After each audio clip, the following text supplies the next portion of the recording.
Hello everyone, welcome back to our channel. In today's video, I'll be taking you through one question from a very nice poem that you have in class 10th, which is Amanda. Now, this is a very important question, and there are a lot of chances that this question can come as a 6 marker. So, let's see how we'll write it. So this question is basically asking you that how does Amanda tackle the nagging nature of her parents. Nagging nature होता है जहाँ पे आपको बार बार हर चीज़ पे taunt दिया जाए, हर चीज़ पे आपको बोला जाए ऐसे मत करो वैसे मत करो। तो उसके पेरेंट्स का, उसका मदर का स्पेशली जो पोएम में दिखाया गया है वो बहुत ही नागिंग नेचर है। आपको एग्जाम्पल से बताना है कि वो कैसे इसको टैकल करती थी और इससे हमें क्या समझ आता है अमांडा के बारे में।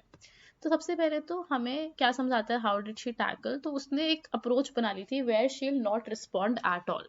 तो वो बिल्कुल भी रिस्पॉन्ड नहीं करती थी। शायद इसलिए नहीं करती थी क्योंकि उनको सामने वालों को उनको उसका आंसर भी पता था कि वो कुछ बोलेगी फिर वो सेम चीज़ बोलेंगे। तो उसने एक तरीके से अपने पेरेंट्स पे गिव अप कर दिया था कि इनको मुझे कुछ समझाना नहीं है, कुछ जस्टिफिकेशन नहीं देना है।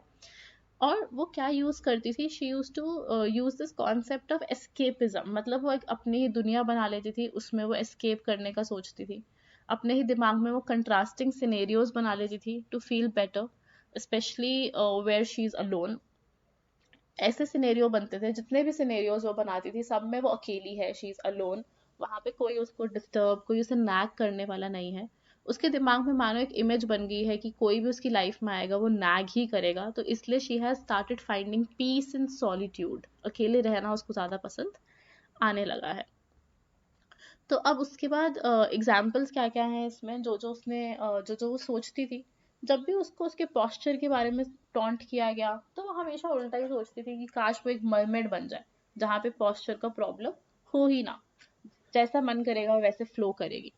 जब भी उसको क्लेanलीनेस के लिए टॉन्ट मारा गया तो वो सोचती थी काश वो एक ऑर्फन बन जाए, अकेले रह लेगी और डस्टी फीट के साथ रह लेगी। बट ये सब सुनना उसको पसंद नहीं है।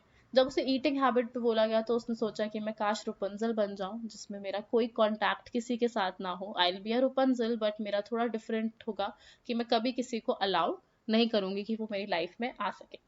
तो इससे हमें ये पता चलता है बेसिकली उसके बारे में that she wanted solitude, she had learn this technique of escaping. कि कोई बात कर रहा है तो वो अपनी दुनिया में एस्केप कर जाती थी। She had become quite averse to everyone. कोई भी है उसने एक इमेज ही बना ली है कि सब बेकार है। एवर्स मतलब उसको सबके लिए एक हेट्रेड हो गई है कि कोई भी उसे पसंद नहीं, किसी को भी पसंद नहीं करती थी। वो अपने ही एक डिफरेंट वर्ल्ड में ड्रिफ्ट हो गई थी and she was very happy living there. आपको कोई भी अगर डाउट हो तो you can definitely comment and we'll come up with the solution as soon as possible.